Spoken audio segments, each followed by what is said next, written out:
许多人在家做精酱肉丝，总感觉没有饭店的好吃，到底是哪里出了问题呢？今天大厨就把饭店做法分享出来。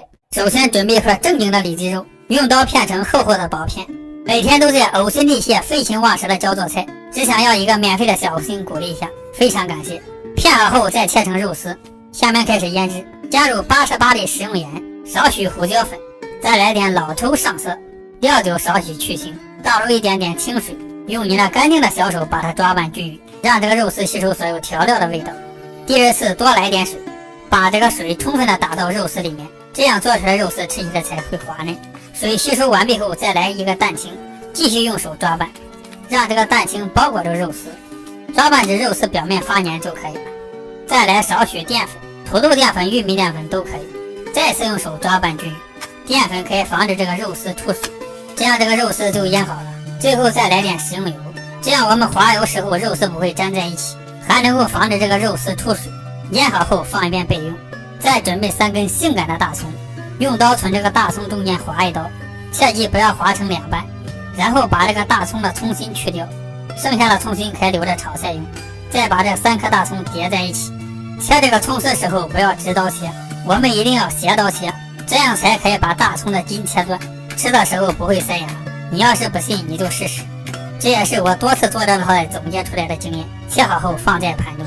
下面准备一盒甜面酱，这个是6个香甜面酱，无论是做京酱肉丝或者炸酱面都用它，味道相当的不错。碗中大概加入6勺左右，然后再加入点黄酒，没有黄酒用花椒酒也可以，把这个甜面酱稀释一下，不然黏糊糊的炒的时候容易炒糊，稀释成这个粘稠度就可以了。所有食材准备好之后，下面开始烹饪。油温3成热，下入腌好的肉丝，划这个肉丝油温切记不要过高，否则下入锅中这个肉丝就粘在一起了。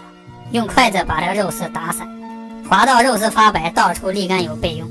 锅内再加入少许食用油，倒入3大勺白糖，这时候开中火把这个白糖炒一下，白糖炒化就可以，这可不是炒糖菜。然后开大火倒入调好的甜面酱，如果锅内温度过低，这个白糖容易结成块，迅速的用勺子把它搅拌均匀，把这个甜面酱炒出酱香味，一直炒到这个甜面酱呈枣红色，炒成这样就差不多了。然后倒入我们划好油的肉丝，快速的翻炒个10来8下，让所有的甜面酱都裹在肉丝表面。这时候记得一定要开大火，这样才能挥发出酱香味。出锅前加入少许的芝麻香油，这小味嘚下就上去了。翻炒均匀后即可出锅装盘，一道正宗的京酱肉丝就制作完成。这你要还没学会，我拿着肉带着锅去你家教你。感觉做的不错的话，找个没人的地方偷偷的点颗小红心，非常感谢。